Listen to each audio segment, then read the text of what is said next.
Hickok 45. Is that a pretty pistol or what? I think it's pretty. I vote pretty, yes. It is the Browning BDA. If you've never seen one, you're going to see it today. Yeah, that is a pretty pistol. I had one in the blue configuration, not nickel. And it is nickel, it's not stainless. So pretty cool gun, pretty grips. This one was made in 82, I believe. I looked up the serial number. And these were made from around 1980 to 1997. In that time frame, the Browning BDA, made actually by Beretta under contract to FN, okay? So, and then the Browning name put on it, so kind of the roundabout way, but that's what you got. Let me see if it works, okay? I've got a magazine in it. It's empty now. I've got a magazine of HST, so why don't we make sure we take out a couple of 2 liters while we have those holler points in there. How about that red one? We'll just start with him. We got a GoPro on him. We'll see what that looks like. Oh, and a little pot smoking earlier. Woohoo! Nice. Oh yeah, there's a pot down there.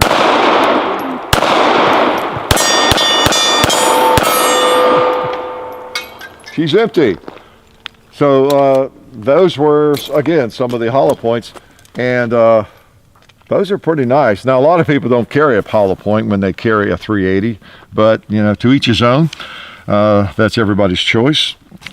But this firearm is famous, you know, sure as I say this, we'll have trouble, but it is famous for feeding, well, not having failures, all right? Now, I'm sure there are some hollow points that might not like, but this firearm, the Browning BDA, it's just a neat little pistol. Now, there's some negatives about it, and that's why I don't have the one I used to have. I traded it off. I had it maybe 3-4 years, I think. Even after moving out here about 30 years ago, I remember I had it here, and then I traded it. Biggest, most obvious negative for a lot of people, including myself, and it was the reason I traded it, was it's a pretty good size handgun, pretty good weight, pretty good size for a 380, okay? As we all know, there are so many 9mm that are actually smaller than this, or the same size and same capacity and all that sort of thing. But if you want a 380, you want something with a little bit less recoil, this would give it to you. Although it's a blowback, so it blows back pretty hard, harder than some other pistols, okay? And it's got the magazine disconnect, all right? So that's always fun. Let's, I got 2 more magazines here. Let's just shoot a little bit. I kind of have missed the one I owned, but not desperately, not enough to buy another one or look one up. Like I said, they don't make this anymore.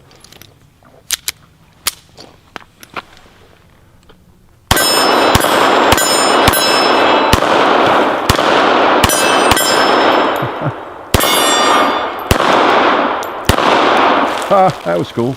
That was cool. Interesting.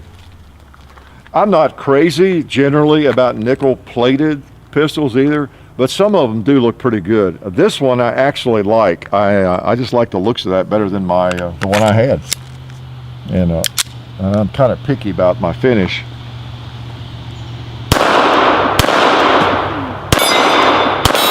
Let's see if it'll go out through the gong, or if I can get it out there.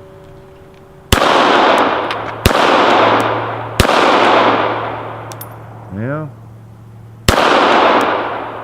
Bring her up a little. There we go.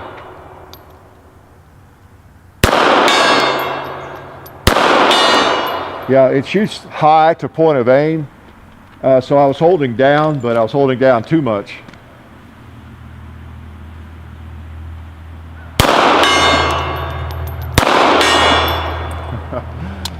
Good looking gun. I'm not going to shoot it 1,000 times. It actually hurts my finger a little bit, not like some triggers do, but the trigger guard, kind of against the trigger guard, kind of a funny configuration of that. But it's a pretty gun. I keep trying to snap it and can't. Better load up a magazine, shoot a couple more times. Yeah, this is a contract from FN to Beretta, and you can see it looks like a Beretta, doesn't it? Let's shoot some more hardball. Got a little hardball left.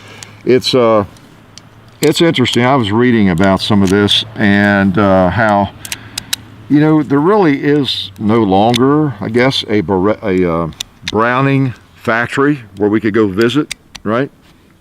And so, like FN, I think, owns the rights to the Browning name. So you see guns with Browning on them, made, you know, a Browning firearm. I guess there really is not a Browning per se anymore. Like there's a Smith & Wesson or a Ruger or a Colt. Colt's still barely hanging, right? And kind of the same for Winchester, you know. The names carry so much weight, and that's one reason they wanted the name on this, I think. Interesting reading about it, how I was reading some opinions about how one reason they want to get Browning on a gun that's going to be sold in this country, even if it's made in Italy, like this one was, is they sell better. You know, the Browning name. I mean, Browning name is almost sacred, isn't it? And same with Winchester, Colt, Smith & Wesson. But it's basically an FN gun made by Beretta with a Browning name on it, the way I understand it, okay? I don't understand much, but that's it. It's not made anymore, so you're not going to rush out and choose that for your carry gun, probably. However, they're around, and they have a certain following. They're I guess you could say a modern classic in a way. They're just an interesting, well-made firearm, and they probably remind you of even the 92. A lot of the Beretta line. I think in Europe they sold this as the FN 140 double action, same gun, but just with the FN name on it instead of Browning. So take that for what it's worth. It's, like I say, it's a little heavy. This one is a steel model. It doesn't have the alloy frame. I think some of them had an alloy frame. And it's a fairly heavy little firearm for a 380. It's a fairly large little firearm for the cartridge it fires, because boy, do we know these days you can get a firearm. Well, like the Ruger LCP is, I guess, one of the smallest that fires a 380. I mean, it's just a shirt pocket firearm basically, and of course you don't have the capacity that you have with this, but you know, a lot of people, when they think 380, they're thinking really small.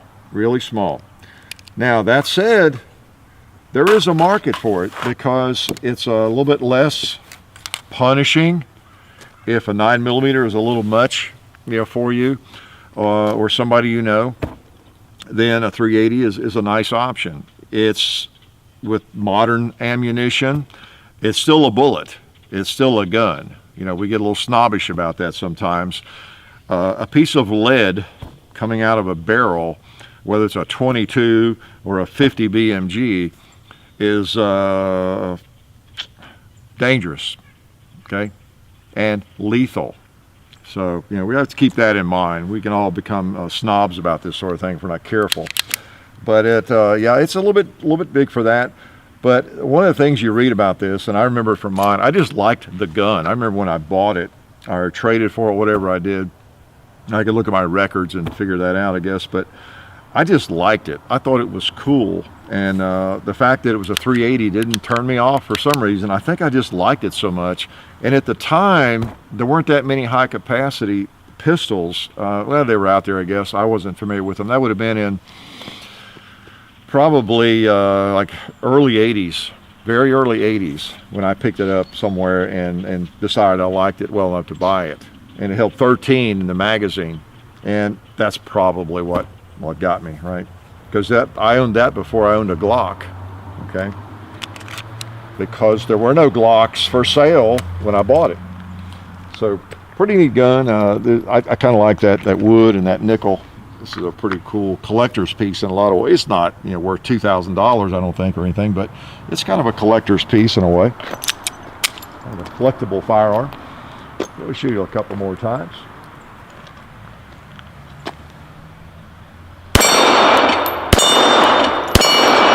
.380. Oh, there's a little piece of Clay pot. Yeah.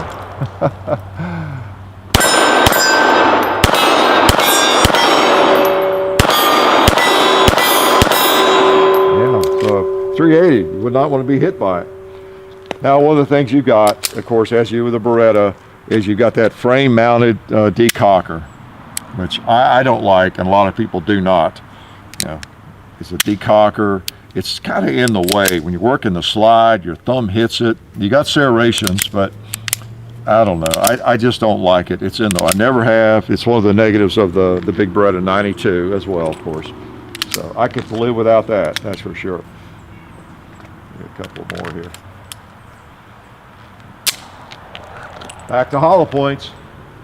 We'll try the gong again. Let's try that turkey over there. Browning BDA at whatever that is, 70, 75 yards. Turkey hunting.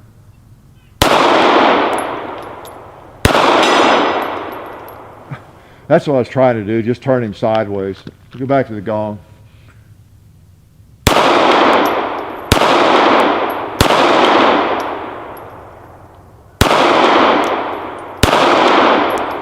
You know what? I think we got a different point of impact with these or something. Let me hold lower. There we go. Yep. They might have a little more punch to them, and they were actually printing a little higher. So I was holding lower like I started out with the other ammo. Okay. Learn by doing. Let's move back to the cowboy here.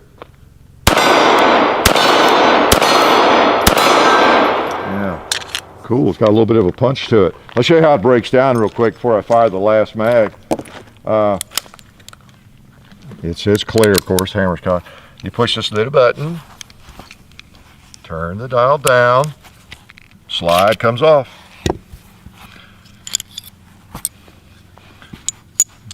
It's neat getting hold of these old firearms like this that, you know, back in the 80s, the 70s, the 90s. Back when they'd actually nickel a firearm. So, yeah, looks like the Beretta, doesn't it? Pretty cool. And it's cool to find one that's in good shape. The nickel is all in pretty good shape. It's not all flaked off, because that's the thing about nickel. It will, you know, you mess with it. It's fairly durable in a way in terms of rusting, but it's, you know, if you're not careful, it's going to flake off on you and all that. Got to push the button. Oh no, you lock it back, that's right. And then you push the button on the left side. That enables you to close that up. Okay, there you go. This gun, for the negatives I pointed out, it feels like a dream. It just, boy, if you picked one of these up, you'd be like me back in the early 80s, whenever it was, you'd want to buy it. It really is. If you're a sucker for kind of classics, modern classics, you would really like this. Partly because it's all steel, nickel, walnut, I don't know, whatever the wood is, and it just feels great. It just feels good. So, one more mag. Let's put the slide back. Put it in. Federal HST, 99 grains. There we go. It is double to single action. Did I say that? Yeah, just like the Beretta is 92 and various models. So when the hammer's down, safety's off, pull the trigger on the first round. Whoops, safety off. Pull the trigger, it's a long pull. You can decock it at any time. So you can carry it just like that. You know, pull it out. You could put the safety on if you wanted. Pop the safety off.